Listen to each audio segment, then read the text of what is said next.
Et par conséquent, leur retraite à 52 ans, c'est une garantie d'avoir du temps à soi et d'arrêter à temps. Plus on prolonge le temps de travail, plus on augmente la probabilité d'un décès subit du fait des maladies professionnelles. Là, on est en train de leur imposer 10 ans de plus de travail. C'est pourquoi vous les entendez crier assassins. C'est pas une figure pour eux, c'est pas seulement une formule, je demande qu'on les entende. Et comme eux, tant d'autres professions. Les retraites n'ont jamais été une faveur ou un privilège. Ça a toujours été le résultat de négociations sociales, d'interprétations. Alors, la forme qu'a pris le mouvement des égoutiers, vous le voyez ici, avec les casques, les bottes, les outils de travail qui ont été jetés. Ça participe de ces nouvelles formes d'expression qui prolongent l'action de grève et les actions de cette nature ou les marches, les manifestations. Et les gens qui travaillent à la mairie de Paris, c'est leur cas, sont en grève depuis presque 50 jours maintenant. Hein. C'est donc quelque chose qui a été très dur. Et évidemment, c'est une bonne chose qu'il y ait des médias qui soient ici à ce moment, parce que les égoutiers, on les voit jamais. Forcément, ils sont sous terre. Et puis, si vous voulez, leur profession capte moins le regard. Les gens ne se rendent pas compte de l'importance des égouts. Forcément, on n'y réfléchit pas, on ne peut pas réfléchir à tout. Et donc, votre présence permet qu'on voit ce qui se passe, qu'on voit les invisibles.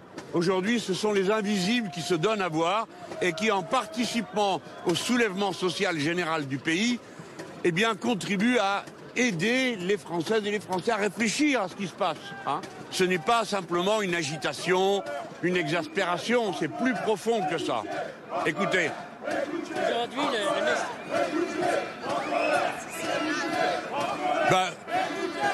je vais là où ça peut aider et où je suis invité. Il se trouve que dans les égouts, il y a des salariés insoumis et ils m'ont dit viens, parce que si tu viens, tu vas faire venir des médias. Alors je suis venu là. Auparavant, j'étais dans des gares, à Amiens, à Paris, les portuaires. Je fais quelques endroits comme ça. Je reste pas trop longtemps parce qu'il y a beaucoup de policiers et ça me fait peur.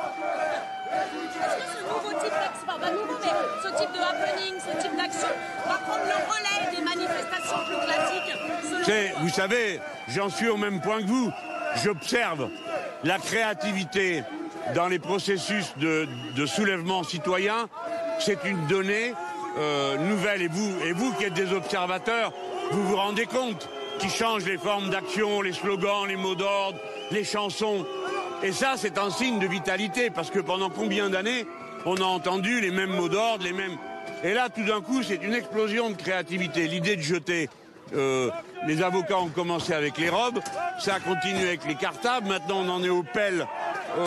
Tu vois, voilà, ça c'est les égoutiers.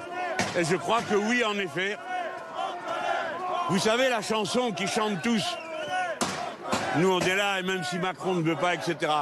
C'est une chanson qui vient d'un hymne des supporters du football club de Lens et qui a été amené par un nordiste dans une manif aux Champs-Élysées.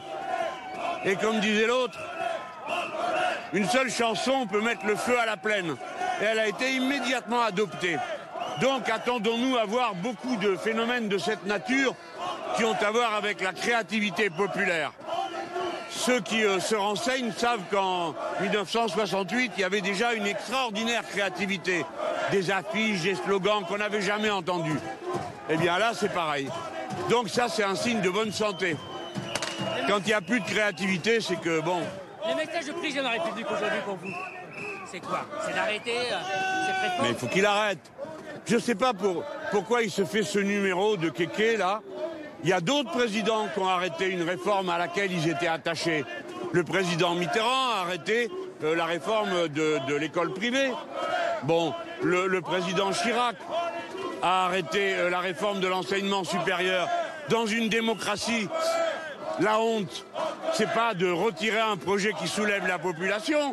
La honte, c'est de s'entêter et de se comporter comme une sorte de monarque qui n'en a rien à faire de ce que le peuple prend. Enfin, c'est pas une monarchie ici.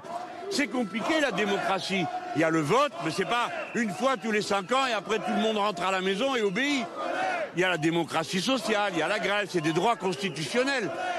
Si ce n'était pas des composantes de la démocratie, ça ne serait pas dans la Constitution. Donc il faut qu'il en tienne compte. Alors s'il ne veut pas, eh ben, il va gagnant chaque jour un peu plus en détestation. Il ne peut même plus aller au théâtre, le gars. Bon, alors, s'il doit bien quand même se rendre compte qu'il y a quelque chose qui tourne pas rond. L'habitude de ce pays, il est querelleur, le peuple français, il a toujours été. Mais le peuple français, c'est un peuple bienveillant, plutôt courtois. Vous savez, moi je prends le métro, il y a des gens qui m'aiment pas dans le métro. Bon, alors ils font un peu comme ça, mais personne ne me dit un mot de travers. Et puis il y a des gens qui m'aiment bien, et ils font des petits sourires. C'est ça les Français. C'est pas un peuple de violents, c'est pas vrai, ni d'intolérants. Donc s'ils vont lui casser les pieds à la sortie du théâtre, c'est qu'ils en peuvent plus et ils veulent lui signifier. Hein, comme ça s'est passé dans d'autres pays. J'ai connu ça, moi, dans l'Amérique du Sud, ils appelaient ça escrache. Ils allaient la nuit avec des casseroles devant les maisons des dirigeants. Ils disaient, puisque vous nous empêchez de rêver, on vous empêche de dormir. Ils tapaient sur les casseroles. Ben là, c'est pareil. Puisque tu nous empêches de rêver, on t'en empêche toi aussi. Voilà. Je crois qu'il faut qu'il retire son texte. Et vous vous rendez compte, tout est violé dans ce pays. Les droits constitutionnels à manifester, les gens se font éborgner. Maintenant, on a peur quand il y a des policiers.